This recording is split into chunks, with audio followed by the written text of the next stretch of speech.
This is April 29th, 2013. We are conducting this interview in Stamford, Connecticut at the offices of the Jewish Historical Society of Fairfield County in conjunction with the Veterans History Project of the Library of Congress. Our honored guest today is Lawrence Kogan, K-O-G-A-N, who next week will be celebrating his 90th birthday, and let's switch to him now.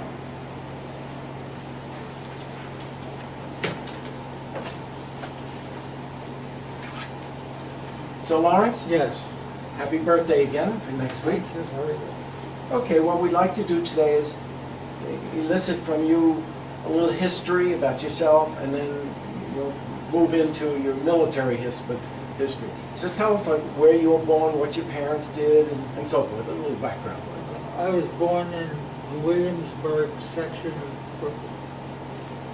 My parents had come from Europe.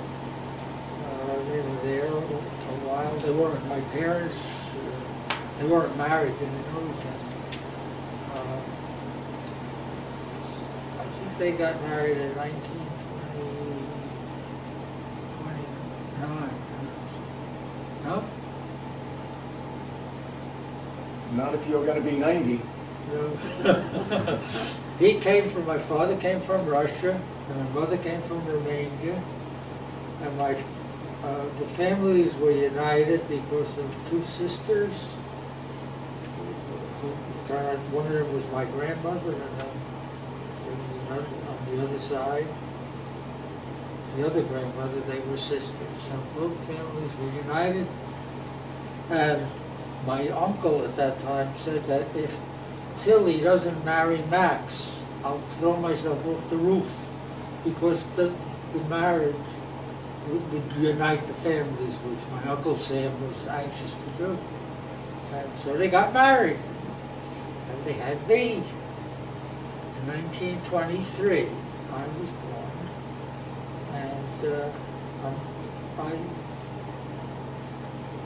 And I'm happy that I lived this long. 90 years is a real long time. I think I had one of my mother's brothers lived to be close to 100, but I'm doing pretty well. I feel that I had a heart operation that gave me a new valve, and it seems to be working okay. I was always interested in sports. Sports became everything to me. And I happened to be a very good athlete in punchball and stickball and baseball, all these things. I'll tell you a story later that I think the baseball is the thing that kept me alive. I'll tell you now. When the war was over, there was a big baseball game dedicated to this fellow Hale, who was in the engineers, and he was the first one who was killed in the 14th Armored Division in Europe. And I pitched the game, and he pitched the game, and it was a great game, and we won 4-3, which was really terrific. Because I had not a broken knee, but I had fallen and I'd been out of the hospital about 2 days, and I still had the bandage on my knee, and I was able to pitch. I decided I'll do it. The other thing that baseball has meant to me is that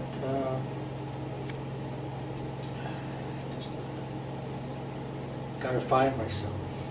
Oh yes, I was in the medical corps, and in the medical corps, unless you're a doctor, you're either a litter bearer, you can work in the big trucks that they do the operating and things, or you could go and work in a pharmacy.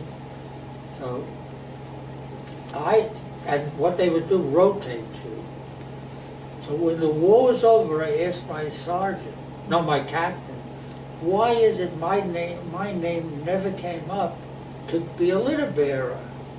He said, look, Lawrence, I knew the war was going to end soon, And I know from the in Camp Campbell, the kind of pitcher you were, and I didn't want anything to happen to you. So I didn't do that. I kept you in the truck area where you helped. You did great work, you know, helping the wounded. But they never sent me out to carry the litter bear because he was saving me for the baseball that they would have at the end of the war. So look ahead. Yeah. Let's just back up a minute, just a little more about like your parents. What kind of work did your father do? My father was a dress salesman. I forget the name of the company. It's a big company in New York. I know the address was 1400 Broadway. He worked for them for many years. And then he made a change, and it didn't work out very well. So he got a job in an office, the big helper in an office to do all the dirty work around there. And do you have any siblings? Did he have My father had this very bad case of diabetes. And he told me that his father died from diabetes. He had two brothers, both of them had diabetes. He had one sister, she had diabetes, so all four children had diabetes during their lives. My father lived to about 86, Emmeline, which was pretty good. My mother used to look over him and make sure he ate this and didn't eat that. But it was, I give her credit for that. And how about you? Do you have brothers? I have a sister, just one sister. Still alive? Yes. She's 4 years younger than me. How many years? 4 years younger. 4 years, okay. Her name is Bernice, but everybody calls her Bunny. Okay. So now, all right, so now let's take us through high school and college and how you got into the military.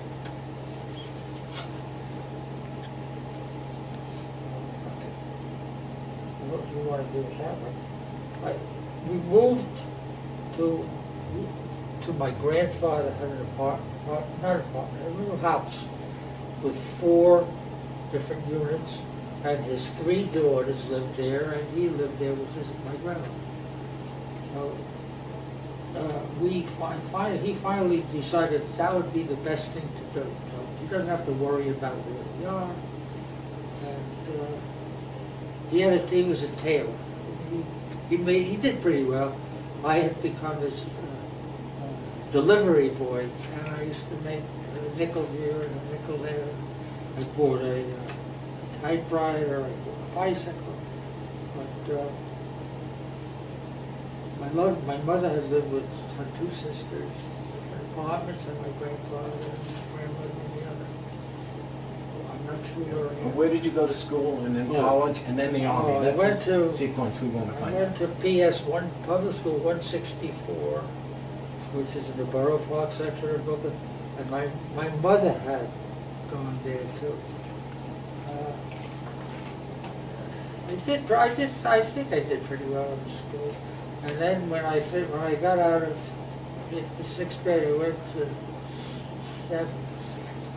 Montauk Junior High School, which is 2 blocks from where we lived. So I went there for 3 years. And it was very convenient, and I liked school. Then it was high school time.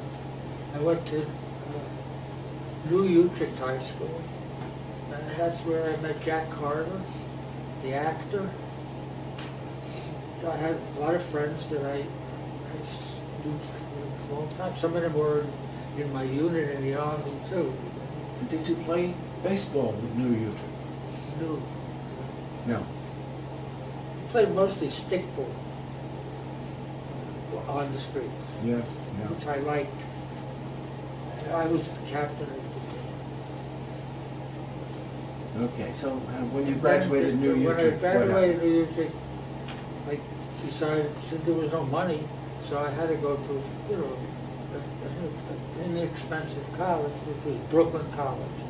So I went to Brooklyn College for the 2nd year, the 3rd year, and I was going to be starting the 4th year, I enlisted in the enlisted reserve corps. So that gave, generally, if you were enlisted in that, they wouldn't take you right out of school.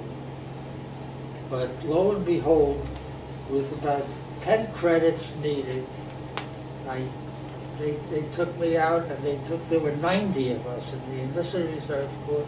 They took us all out of the last grade, almost ready to graduate. And they sent us to Fort Dix. And we stayed at Fort Dix for 2 weeks. And then they put us on a troop train, and nobody knew where we were going. But by the time we got to California, we knew where we were going. We kept going west. After you get to Chicago, you go south to St. Louis, then you get another line through Texas, which never ended. Well, we ended up in Camp Roberts in California. It's in the middle of the state. It's 250 miles from Los Angeles, 250 miles from San Francisco, and it's near Paso Robles. We used to go in there. But that was Camp Roberts. And that was your and basic, I went basic to basic training? for 18 weeks or something. And we got the call that we had successfully, well, at least I got it, we were ready for the next step. And then they put you into another division or whatever. They took all the people who were out there that were originally in Brooklyn College, and they said, we're going to use the ASTP, Army Specialized Training Program. So we went from California, we didn't know where we were going, but we went to Columbus, Ohio, to go to Ohio State University to study engineering. And I did very well the first year, the first semester. But then we decided to invade France. And they told us, well, you will not be staying here. You have to go into an active division now, because there are many things that you guys are needed. So they sent us someplace else. They put us on another train, and they sent us to Camp Campbell, Kentucky.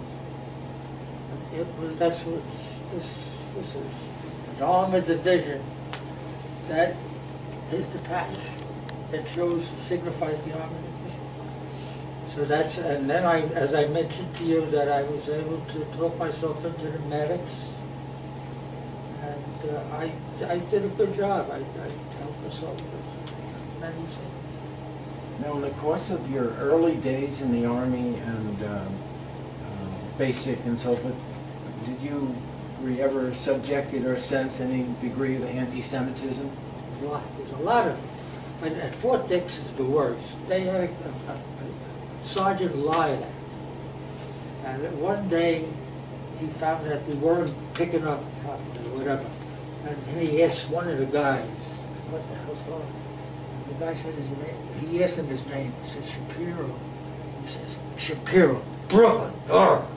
You know, he was written up as being the most anti-Semitic sergeant in Fort Dix. And then we were at Fort Dix for Fort Dix. From there, we went to Camp Roberts. Camp Roberts. Right. No. This is after all that. We were up at Fort Dix, Camp Shanks and things like that. We were getting ready to go overseas. No, I'm mixed up. Fort Dix was when I first went into the Army. Right. Camp Shanks was where we left to go overseas. Okay. And when was that? After how much time had you been in the Army before you went overseas? I went over maybe close to a year and a half altogether. I got on this little boat. It's called the Sea Robin. I remember. And you'd have to walk through the toilets to get to the mess hall.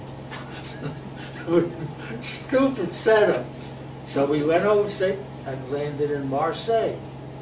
And I remember we went past these islands once you get closer to Europe and Africa. And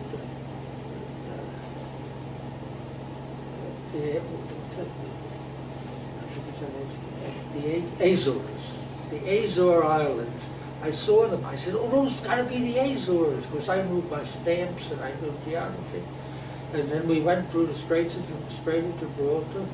This was like in November of 40, what? 44 maybe. 44.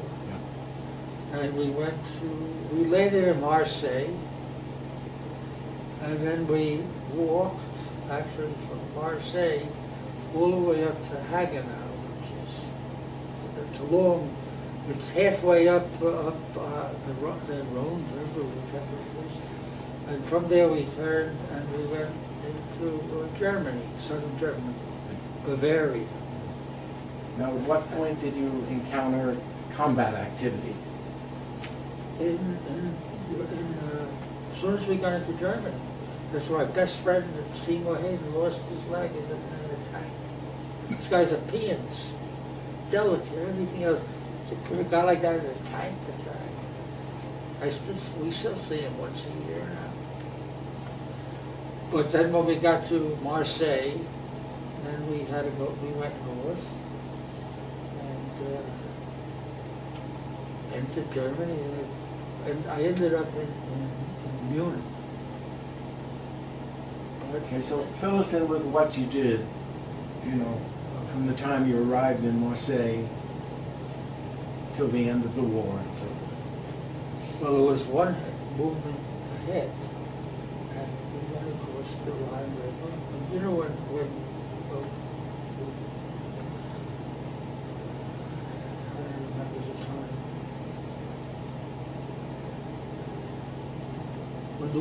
When the war ended on my birthday, May 8th, 1945, it ended. We were fighting for Marseille, and the Germans had surrendered. That's when the war was over. A month before that, I remember we got the news that Roosevelt had died in April. But I ended up in Marseille to Munich. Munich was German. We had a little time there to go to Berchtesgaden, to go up the mountain, the crow's nest was. So after we were there for a while,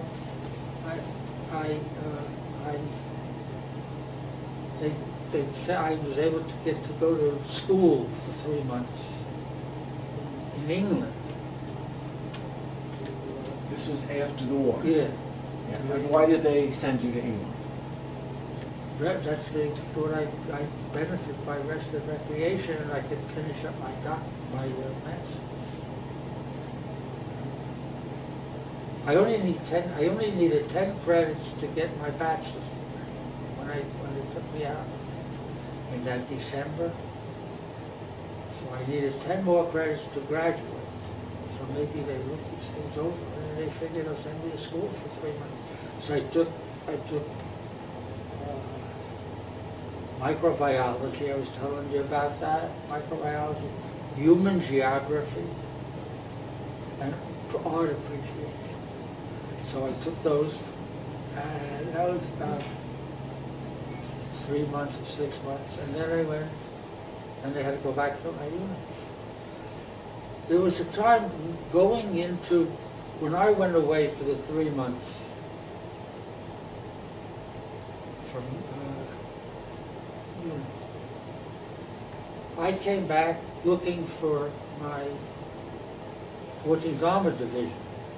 They were in Munich, and I was I had been in a hospital. From the hospital where I was working, that's when they sent me to Scrivener University in England. So when I got back, I went to the 98th General Hospital, and I was the only man left in the whole division. Everybody else was sent home already. So I went for 3 months to school, and I got back, and I was the only one in the Navy. And I left from, I joined some, they put me with some other people, and that's when we came home. And Okay, the most exciting thing was to come home by boat. You know, you come up and fly home, boat with this long run.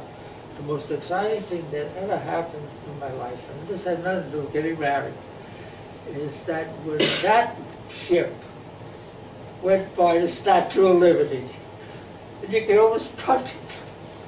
That was the happiest day of my life. I am now home, and how lucky I am. I get a little twisted because it's not easy. Oh, I can understand that too. Now, let's just back up something. I think there's a gap here. I don't feel completed that. When you got off the ship in Marseille, now you were a medic. Yeah. And you actually worked as a medic? Yeah. All the time I was. And where were the casualties coming from? From the field. We had to go out and get the bodies. So the people who were shot. And take them back to the trucks. And were you in one place most of that time? No, in several different places.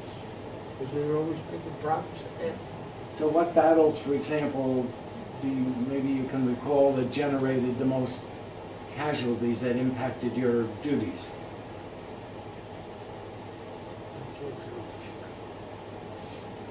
It was but they're in Germany. In Germany.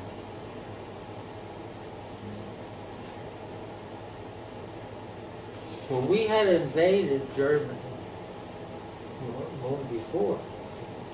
That's why they took us out of the Ohio State University and put us in the Armor Division because we invaded Germany from France. And it was pretty slow in Patton's army. We couldn't move too much with them. The Germans are great fighters. Can you remember any particularly scary experiences you had when you were in the service? Whoa.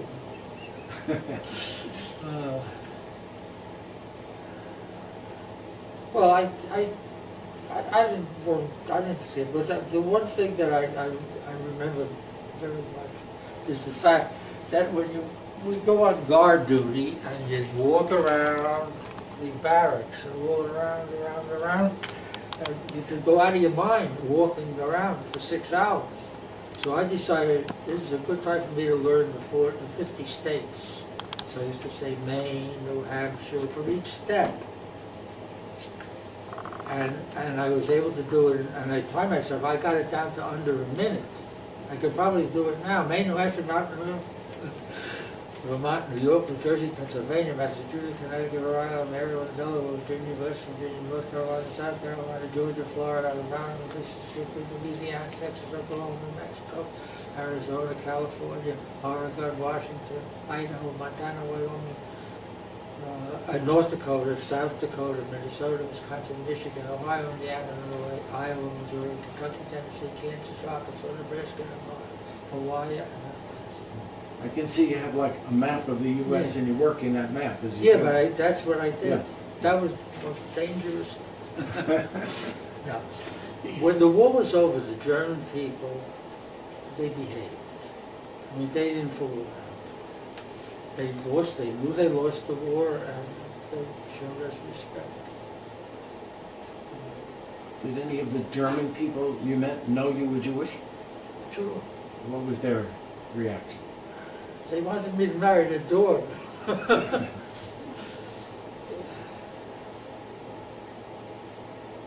Many of them were very nice. I can't speak to them. How tough was it to be a medic with combat casualties? Very, very disheartening. When you see somebody getting blood, and all of a sudden the guy pulls out the needle and says, he's gone. All right? Could have been you. Could have been anybody. It's not easy to be a medic. It's not. I mean, it's better than having to be a first scout when you get shot.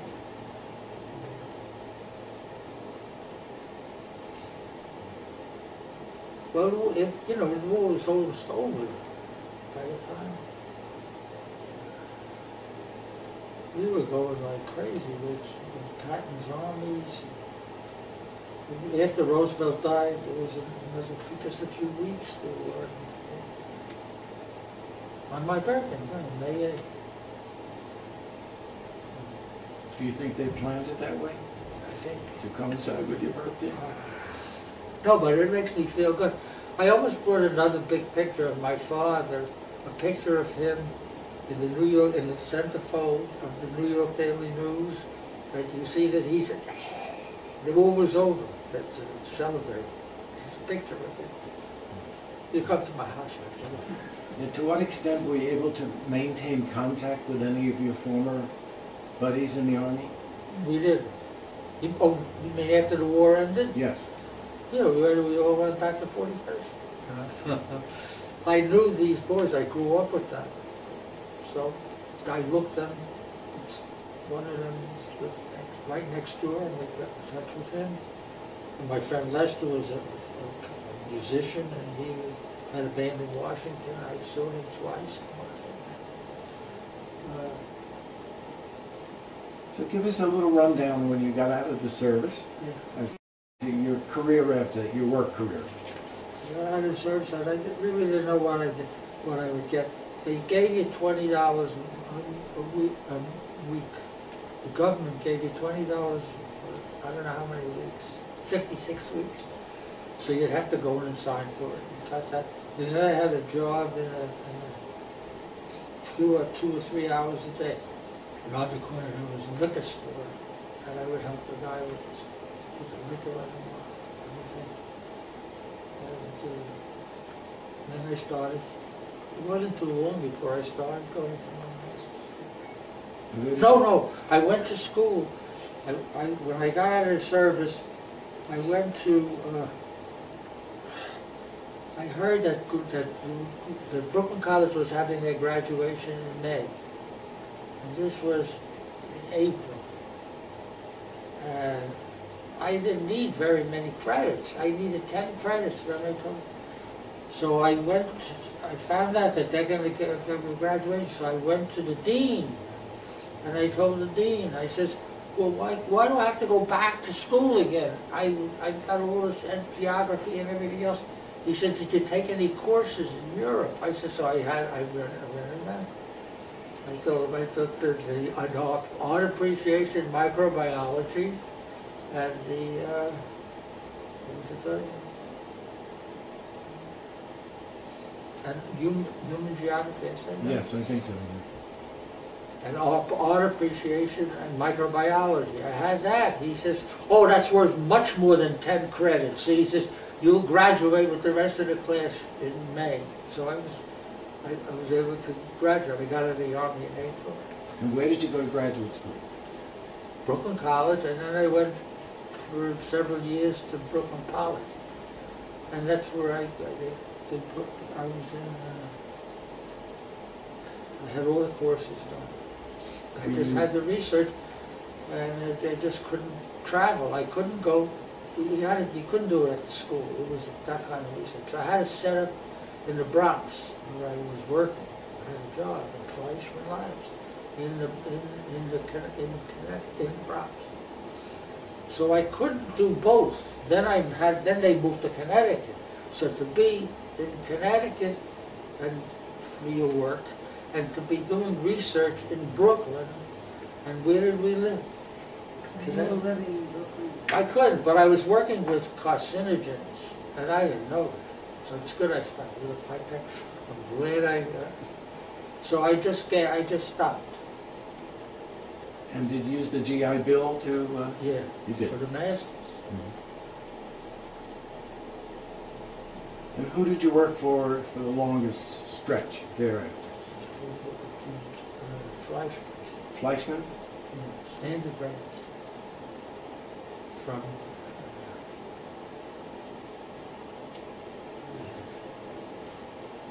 30 years. then I stayed on as a consultant. And as I was doing consultant work for Mars. So there was a period of time, like for 10 years, I was making a lot of money. So that was the only time I ever made any money.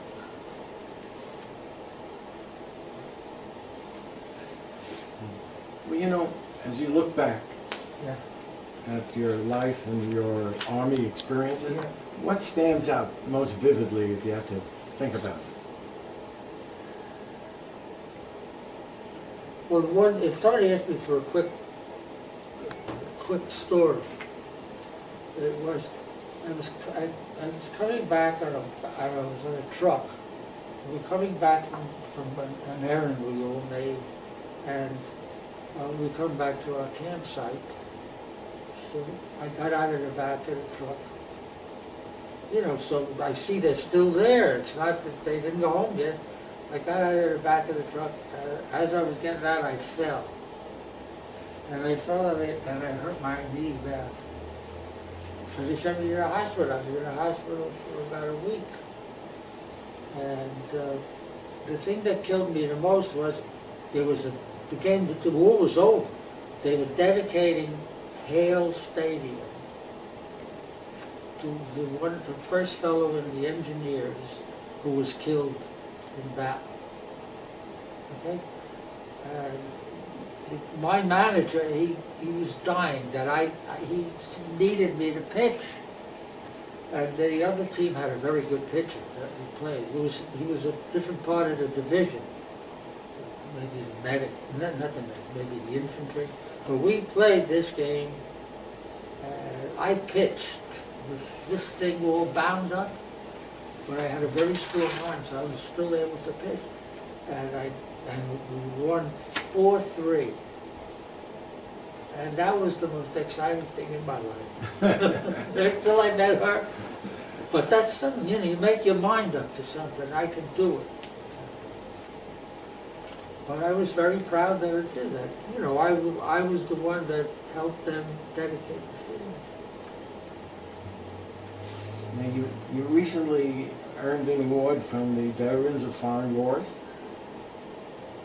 Yeah. As Veteran of the Year, I just want to get the plaque into the But yeah, show here. they voted for me. The plaque. They voted me this year as the veteran of their veteran of the year. This says, I'm going to read it. Yeah. Now that we have it. Okay. It says, Veteran of Foreign Wars, Post 9617, Springdale, Connecticut. Member Recognition Award 2013, Lawrence Kogan. In 1943, Lawrence was called to active duty, assigned to the 14th Armored Division, and placed in the medics. The division was sent overseas in 1944, landing in Marseille, France, and then went to Alsace-Lorraine on the front line caring for the wounded until the war ended.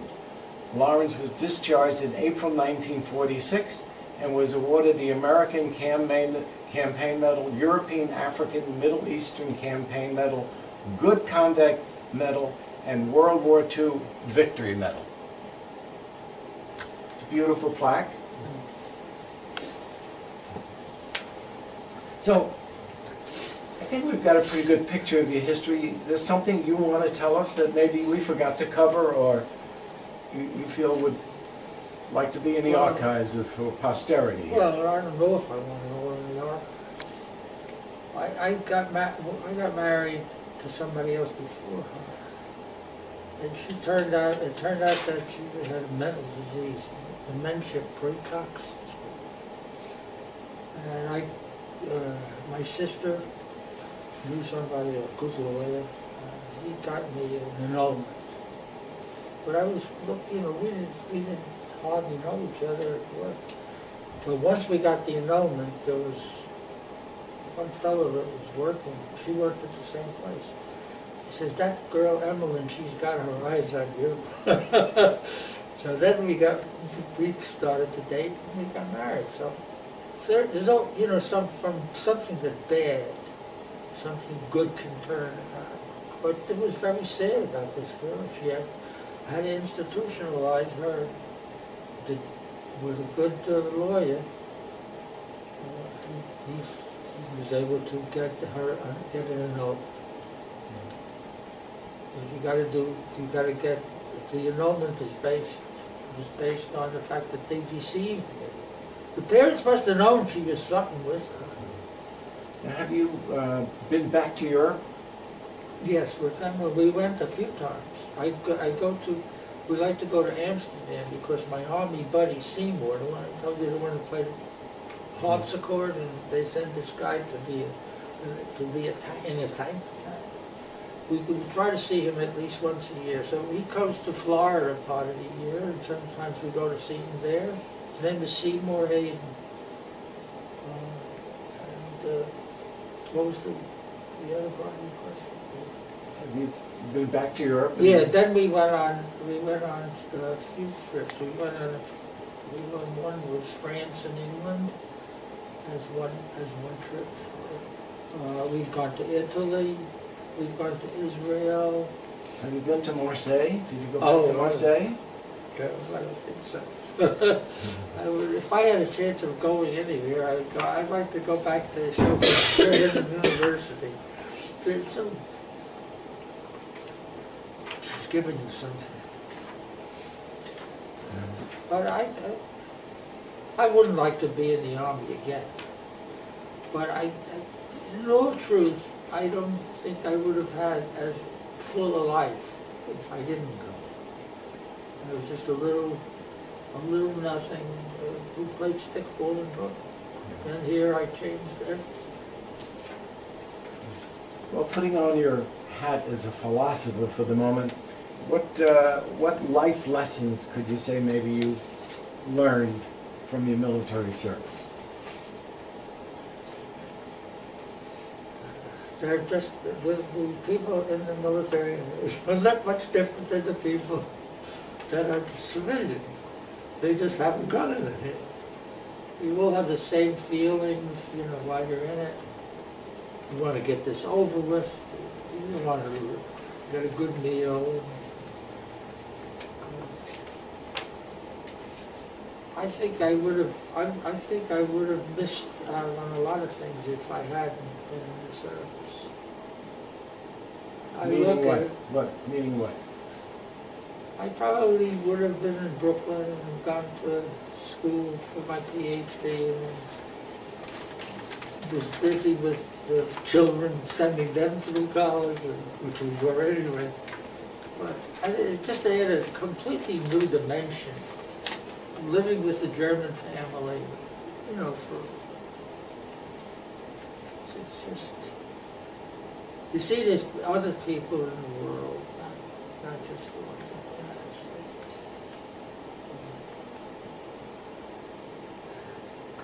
I don't know if I would have been better or worse, but as the years go by, it worked out. I mean, I never would have married her if I hadn't gone into the service. So that was a big plus. And of course, as a medic, I'm sure you feel good about the people to whom you administer and save their lives. Definitely. People are no different. Once you get you're a soldier and you got another 50 other soldiers in the barracks with you, there's no, I come from Brooklyn or I come from here or this, you're all soldiers. And you like each other and you find the ones that you have more in common with. It isn't such a bad life to be in the service. You just get killed. That's about the only thing. And we were fighting for a good cause. We were fighting this war. It was important to win. Did any of your children end up being in the military at all? One got an Eagle Scout. But they didn't go into the military. Nobody was cold. Well, you're going to be 90 next week. And we're going to put you on the schedule for your 100th birthday to be interviewed again and see if you can think of things maybe we forgot to talk about today. I could list another 10. I had one uncle who lived till, my mother's brother lived till I think I have. But I don't know if I want to live that long. I don't want to die, but I don't know if I'll be able to be, functional for another 10 years. Well, you're doing okay now. Right now I'm doing fine. The Yeah. doctor says I'm doing good. That's great. But, as long as all these chemicals in my body, I take so many pills. Well, we thank you for participating and Well, I enjoyed certainly it. for your war service. I don't know if, I'm gonna take those things home. I thought I'd bring them, so if we got any ideas. I probably would have did different types of travel, maybe more. But we went to China, we went to Japan, other places. We haven't gone in South America, but Costa Rica we went, right? That's where I'd like to go, to South America. That's about, right now, I want to just tell you, I didn't know what this would be like. And naturally, and not knowing is the worst thing for me. Of course, I imagine all kinds of things. But it was a pleasure to work with you people. And it was good for us to hear from you. Okay, thank you, Lawrence.